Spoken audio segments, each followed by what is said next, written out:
Mesdames, Messieurs, bonjour et merci de nous rejoindre dans cette édition d'information de ce jeudi 27 juillet 2011. Voici les titres de ce journal. Première visite officielle pour Alassane Ouattara aux États-Unis en tant que président de la République. Le chef de l'État ivoirien a entamé hier sa visite par une rencontre avec la diaspora ivoirienne. Les précisions dans ce bulletin. Et puis notre dossier d'actualité de ce jeudi nous emmènera au cœur de la politique de sécurisation du régime en place à Abidjan, qui des FRC ou des forces impartiales occupe le premier plan. Vous suivrez l'analyse qu'en fait la rédaction. Le président de la République, Alassane Ouattara, est en visite de travail aux États-Unis depuis hier, mercredi 26 juillet.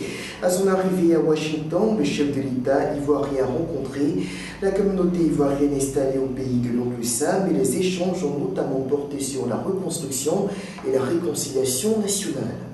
Venus nombreusement à la rencontre de leur président, les Ivoiriens de Washington et du reste des États-Unis ont tenu à communier avec le nouvel homme fort des Burni en lui réservant un accueil des plus délirants à l'ambassade de Côte d'Ivoire aux États-Unis.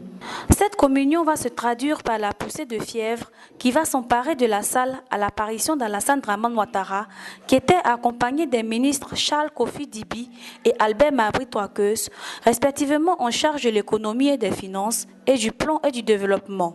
Prenant la parole pour s'adresser à ses compatriotes, le chef de l'État ivoirien a tenu un discours fondamentalement axé sur le rassemblement. Le rassemblement, une valeur qui tient particulièrement à cœur au numéro 1 ivoirien, comme il n'a d'ailleurs pas manqué de le souligner dans son intervention. Et j'ai moi-même vu à quel point les Ivoiriens étaient divisés. Combien les clans s'étaient formés, les groupuscules, même au sein des institutions. Et là, je vous demande pardon, passez un trait sur le passé, rassemblez-vous. Le régime actuel doit tout faire pour que tous les Ivoiriens soient traités à égalité et que les minorités soient particulièrement bien proposées. Oui, la protection des minorités est une obligation en démocratie. Donc je voudrais compter sur vous, qui êtes la majorité, qui représentez la majorité, de tendre la main à tous, et notamment à ceux qui se sentent frustrés, qui se sentent écartés, qui se sont marginalisés, qui se sont écartés par eux-mêmes. Dites-leur, nous sommes tous Ivoiriens, et nous avons un président de la République qui est le président de tous les Ivoiriens. Que ce soit des Ivoiriens du Nord,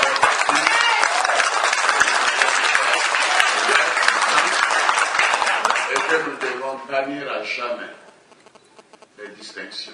Écourtant son temps de parole, du fait de son programme particulièrement chargé, Alassane Ouattara a tenu à conclure ses propos en communiquant son rêve à ses compatriotes, celui de réussir à faire de la Côte d'Ivoire une terre d'intégration et de prospérité, à l'image du pays de l'Oncle Sam où il séjourne actuellement. Au terme de ces instants chaleureux, Ado a pris congé des siens pour se mettre en route pour sa mission, la grande mission qui doit l'envoyer ce vendredi jusqu'à la Maison-Blanche où il doit rencontrer son homologue américain Barack Obama en vue de susciter des opportunités d'aide pour son pays fragilisé par 5 mois de conflit post-électoral. Rappelons qu'en dehors de ce rendez-vous purement présidentiel, le numéro 1 ivoirien aura des échanges avec les patrons des institutions de Bretton Woods et de l'ONU. Entre-temps, à New York, le Conseil de sécurité de l'ONU renouvelait pour une durée de 2 ans le mandat de l'opération des Nations Unies en Côte d'Ivoire, un renouvellement qui corrobore on ne peut plus le rôle de premier plan que la force impartiale joue dans la consolidation du processus de paix et peut-être dans la sécurisation du régime en place à Abidjan. Qui des FRC ou des forces impartiales garantit la stabilité du pouvoir en place à Abidjan? En sillonnant les rues de la capitale économique ivoirienne, la réalité interpelle à plus d'un titre. Des patrouilles des casques bleus, des soldats français visibles un peu partout dans la ville et des éléments des forces républicaines qui, bien qu'omniprésents dans les différents quartiers et sous-quartiers, donnent à douter sur leur capacité à assurer valablement la défense d'un régime qui a dû marcher sur des pointes pour s'installer. En effet, cette ubiquité des soldats de la nouvelle armée ivoirienne, essentiellement composée des éléments de l'ex-rébellion des forces nouvelles, cache difficilement les carences qui sont leurs. Ils sont généralement mal entraînés, mal équipés et surtout naturellement éloignés de l'esprit martial qui doit les amener à s'inscrire dans la dynamique républicaine. Avec de tels soldats, le régime d'Alassane Ouattara ne peut que se vouer aux soldats des forces étrangères, chose qu'il a très vite compris. Surtout que ces éléments des forces républicaines de Côte d'Ivoire, venus du Nord, ressemblent toujours formatés à l'esprit de la rébellion, ce qui leur ôte toute crédibilité disciplinaire. À cela, s'il faut ajouter l'attachement viscéral qu'ils ont à l'actuel Premier ministre Guillaume Soro, cette armée, ou plutôt cet assemblage hétérogène de bandes armées, qu'on s'escrime à allier aux ex-FDS, ne représente que la face visible de l'iceberg qui sert de bouclier militaire au pouvoir d'Ado. Derrière se trouvent les titans, les soldats français et onusiens qui sont bien plus armés, mieux organisés, et ce sont eux, les véritables bras armés du régime ivoirien. Un mot d'économie à présent pour dire que le directeur général des impôts, Pascal Abinon-Kwaku, a révélé au cours d'un petit déjeuner de presse que l'administration fiscale avait réussi à recouvrir 284 milliards de nos francs en l'espace de seulement 3 mois d'activité. Des recettes qui augurent de bonnes perspectives pour la réalisation des objectifs gouvernementaux en matière de contribution fiscale au budget 2011, une contribution attendue à hauteur de 864 milliards de francs CFA.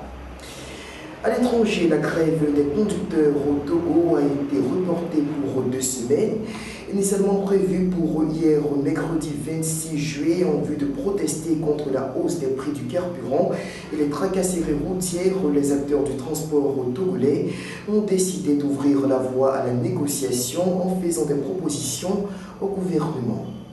Report de la manifestation des transporteurs initialement prévue ce jeudi au Togo. La Confédération syndicale des travailleurs a décidé de reporter de 2 semaines la mobilisation contre la hausse des prix des carburants. Le temps pour elle de formuler des propositions au gouvernement. Nous avions fait 5 propositions. Dans un premier temps, nous avons quand même maintenu le fait que le gouvernement doit revenir au prix de petits pétroliers issus de l'augmentation du 4 juin. Au deuxième point, nous demandons qu'on supprime certaines TVA. En troisième position, nous sommes quotidiennement victimes des tracasseries, des raquettes des policiers sur nos voies. Nous avions demandé que ces tracasseries-là cessent et que les tickets municipaux qu'on vend aux conducteurs, qu'on suspende la vente de ces tickets municipaux. La situation socio-économique est au cœur des dernières manifestations qui ont eu cours dans le pays. Plusieurs secteurs se sont mobilisés ces derniers mois.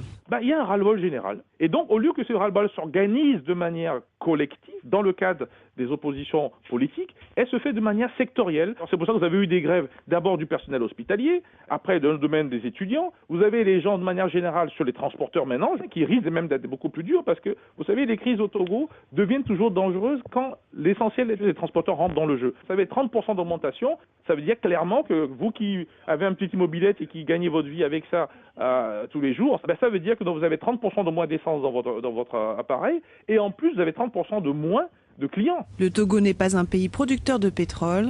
Le pays est donc particulièrement sensible à la hausse des prix des carburants sur le marché international.